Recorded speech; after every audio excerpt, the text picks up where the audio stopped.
Just one night, all we got. Just one night, all we got. Just one night, all we got. Just one night, all we got. From 1920 to 1929, America experienced a period of great change, both socially and economically. Whether one blames World War I, women's suffrage, music, or prohibition, a newly accepted version of the woman emerged and impacted future generations. They were recognized for their bold actions, their daring character, their scandalous clothing, and especially their desire for equality with men. They were called flappers.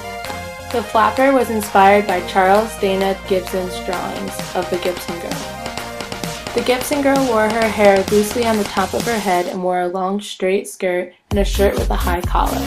She was feminine but also broke through several gender barriers for her attire, which allowed her to participate in sports including golf, roller skating, and cycling.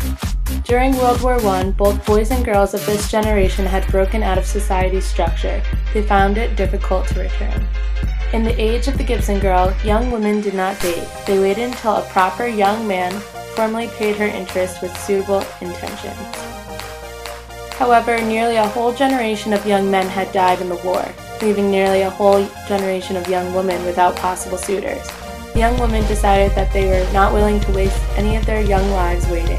They were going to enjoy life. The Gibson Girl inspired a whole new type of woman who would soon be known as the flapper. The term flapper first appeared in Great Britain after World War I. It was there used to describe young girls, still somewhat in awkward movement, who had not entered womanhood. The idea of the flapper was introduced to Americans when the popular 1920 Frances Marion film, The Flapper, took theaters. It wasn't until then that the term flapper was used. F. Scott Fitzgerald, a writer at the time, described the ideal flapper as lovely, expensive, and about 19. Fitzgerald accentuated the flapper image by drawing young girls wearing unbuckled galoshes that would make flapping noise when they walked. It was believed that in America, a flapper was always giddy, attractive, and slightly unconventional young thing. Flappers had both an image and an attitude. The flapper's image began with drastic changes in hair and clothes. Originally, women had long, luscious hair and then cut it short into a bob cut. They eventually cut it even shorter to a style called the shingle or Eton cut. Aside from cutting it, they also dyed it jet black. They topped it off with a felt, bell-shaped hat called a cloche. All clothing garments were shortened and lightened in order to make movement easier, such as dancing. Skirts started off long, but the flappers cut it, raising it inch by inch until finally in 1925 it fell just below the knee. Along with these short skirts, they also wore high heels. This new look was often considered as scandalous. Corsets or ironsides were replaced with underwear or stuff-ins. In order to look young and appear equal to men, they would tie a cloth around their chest in order to fly on it. This look was referred to as garcony, which means little boy. In addition, flappers applied makeup, which was unusual for women in this period. Powder, eyeliner, and lipstick became the new trend. This new image also came with a new attitude. Women didn't want to waste their young lives, so they clinged to their youth, took risks, and were reckless. They were known for their fast lives and sexual behavior. They were also promiscuous and provocative. Their goal was to be looked at as different from the Gibson Girl. They wanted to break away from the Victorian image of womanhood. They inherited male actions, including drinking and smoking. One of the flappers' most popular pastimes was dancing. The dances ranged from many styles, but the more wild ones were Charleston, Black Bottom, and the shimmy. They frequently engaged in the active city nightlife by visiting jazz clubs and speakeasies, which was where they danced and drank.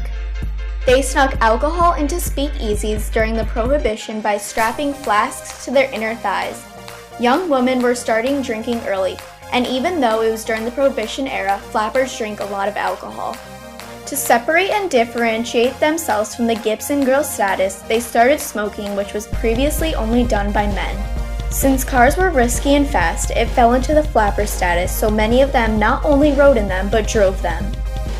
The end of the flapper era, the styles that the flappers used stayed. they continued to wear shorter skirts and shorts.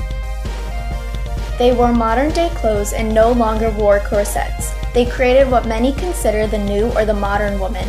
Many were shocked by the flappers' skimpy attire and new behavior, but the less extreme version of the flapper in the 1930s became respectable. Women continued driving, smoking, and drinking and fought for their social freedom they lacked before. But with this, the flapper's reputation died, and they grew out of being a rebellious person who just wanted to have fun but decided to settle down and get married. The flappers influenced the cartoon Betty Boop. She was the first and most famous sex symbol. Betty Boop's attitude describes the flappers, which was being carefree. She also wore skimpy attire similar to the flappers. F. Scott Fitzgerald took the ideas of the 1920s lifestyle with not only the parties but the flappers, and it's shown through several characters. Those characters were Daisy Buchanan, Jordan Baker, and Myrtle Wilson.